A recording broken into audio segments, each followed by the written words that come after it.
ஆண்ட கட்சி மீண்டும் ஆளுகின்ற உரிமையை 32 ஆண்டுகளுக்கு பின்னால் பெற்ற ஒரே தலைவராக, ஒரே முதலமைச்சராக புரட்சித் தலைவர் மாண்புமிகு அம்மா அவர்கள் வந்தார்கள் என்று சொன்னால் அதற்கு மதுரையில் நடைபெற்ற அந்த மாநாடு தான் அச்சாரமாக, அஸ்திவாரமாக அமைந்தது என்பதை நான் இங்கு பணிவோடு தெரிவித்துக் கொள்ள கடமைப்பட்டிருக்கிறேன். ஆக முதல் கூட்டம் காஞ்சிபுரம், பேரறிஞர் அண்ணா அவர்கள் பிறந்த புண்ணிய பூமி.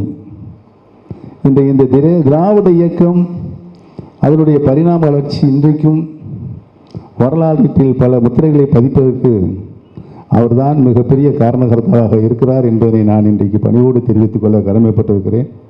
அந்த வகையில் காஞ்சிபுரம் ஒரு ராசியான இடம்.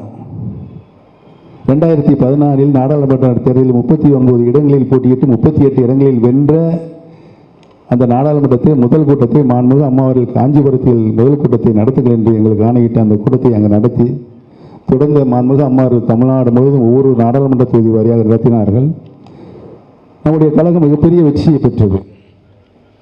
அதனுடைய நீட்சியாகத்தான் இன்றைக்கு காஞ்சிபுரத்தில் தொடங்கி அனைத்து 60 மாவட்டங்கள் கூட்டம் நடைபெற்று முடிந்த பின்பு மதுரையில் 4/9/2025 வியாழக்கிழமை ஒரு மிகப்பெரிய மாநில மாநாடு நடத்தப்படும். அந்த மாநில மாநாட்டில் நம்முடைய அனைத்து நிலையிலும் இன்றைக்கு நீங்கள் எதிர்பார்த்திருக்கின்ற அந்த முடிவு, எதிர்காலத்தில் நாம் என்ன முடிவுகளை எடுக்கப் போகிறோம் என்ற முடிவு, அத்தனை கொள்கை விளக்கங்களும் உங்களுடைய பெருத்த ஆதரவோடு அங்கு நிறைவேற்றப்படும் என்பதை மட்டும் இந்த நல்ல நேரத்தில் தெரிவித்து